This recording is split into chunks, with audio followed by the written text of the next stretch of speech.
ఇట్లా ఈ విధంగా రేవంత్ రెడ్డి గారు మన తెలంగాణకి చేస్తున్న ద్రోహాన్ని ఈ పేపర్ల వరుసకొచ్చే ప్రయత్నం చేసిండ్రు. ఇక్కడ చంద్రబాబు నాయుడు గురించి మొన్న ఇక అన్నీ ఇక్కడున్న శాటిలైట్ ఛానళ్ళన్నీ ఆయనకు సంబంధించినవి కదా. టీవీ9 మొదలు పెడితే, టీవీ5 మొదలు పెడితే, మహా న్యూస్ మొదలు పెడితే, ఆంధ్రజ్యోతి మొదలు పెడితే, ఇట్లా అన్నీ కూడా ఆయనకు సంబంధించిన ఛానళ్ళు కాబట్టి, ఆయన అనుచరులకు సంబంధించిన ఛానళ్ళు కాబట్టి ఏం చెప్తారంటే, ఒక మంత్రి ఆయన అనగాని సత్యప్రసాద్, ఆయన మంత్రి, ఆంధ్రప్రదేశ్ మంత్రి, ఆయన అంటాడు కదా, రోజుకి 20 గంటలు కష్టపడే ముఖ్యమంత్రి గారు మనకున్నారు. ఈ 75-76 సంవత్సరాల ఏజ్లో కూడా రోజుకి 20 గంటలు కష్టపడుతున్నారు అని అన్నారు. సరే, రోజుకి 20 గంటలు కష్టపడుతున్నారు కదా. చిలక ప్రవీణ్ అయినా నేను ఒక ప్రశ్న వేస్తాను మీకు. 20 గంటలు కష్టపడతాను, 4 గంటలు ఉన్నాయి. ఈ 4 గంటలలో టిఫిన్, పొద్దున బ్రేక్ఫాస్ట్ కావచ్చు, మధ్యాహ్నం లంచ్ కావచ్చు, రాత్రికి డిన్నర్ కావచ్చు, లేకపోతే ఆయన కాలకృత్యాలు కావచ్చు, లేకపోతే ఇంకా ఇంకా ఇంకా పనులు కావచ్చు. ఈ 4 గంటల్లోనే ఈ తిండి తింటాడు, అదేవిధంగా మిగతా కాలకృత్యాలు తీర్చుకుంటాడా, లేకపోతే ఈ 4 గంటలలో కూడా ఆ పనులు ఏం చేయకుండా పడుకుంటాడా? 4 గంటలు మాత్రమే పడుకుంటే మరి పొద్దున బ్రేక్ఫాస్ట్ చేయడా, మధ్యాహ్నం లంచ్ తినడా, రాత్రికి డిన్నర్ చేయడా, లేకపోతే టాయిలెట్స్కి పోడా, బాత్రూమ్కి పోడా, బ్రష్ చేయడా? మరి ఇవి ఎప్పుడు చేస్తాడు?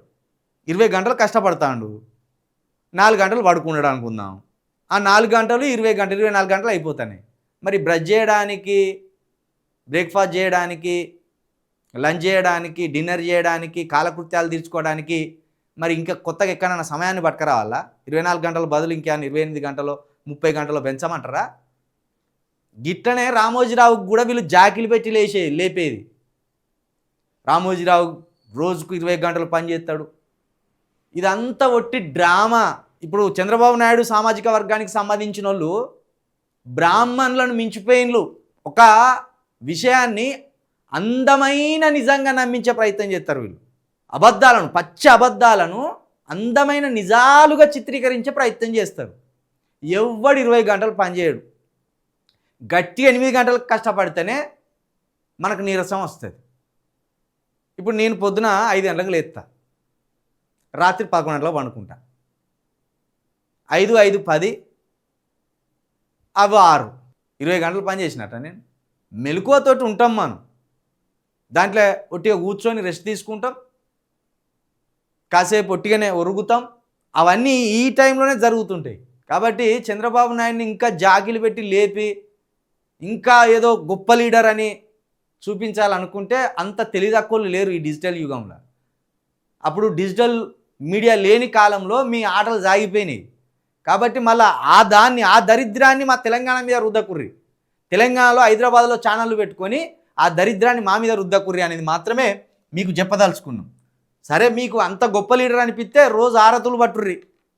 ఆ 7 కొండల వెంకన్న స్వామి గుడి ఉన్నది కదా, ఆ గుడి పక్కన ఈయన ఒక గుడి కట్టుర్రి. గుడి కట్టి ఇంకా ఆ దేవుడు కాదు, ఈయనే అసలైన దేవుడు అని చెప్పుకోర్రి. మాకు బాధ ఏం లేదు. కాకపోతే ఆ దరిద్రాన్ని మా హైదరాబాదులో ఛానళ్ళు పెట్టి ఆ దరిద్రాన్ని ఇక్కడే చెప్పకూర్రి అని చెప్తాను.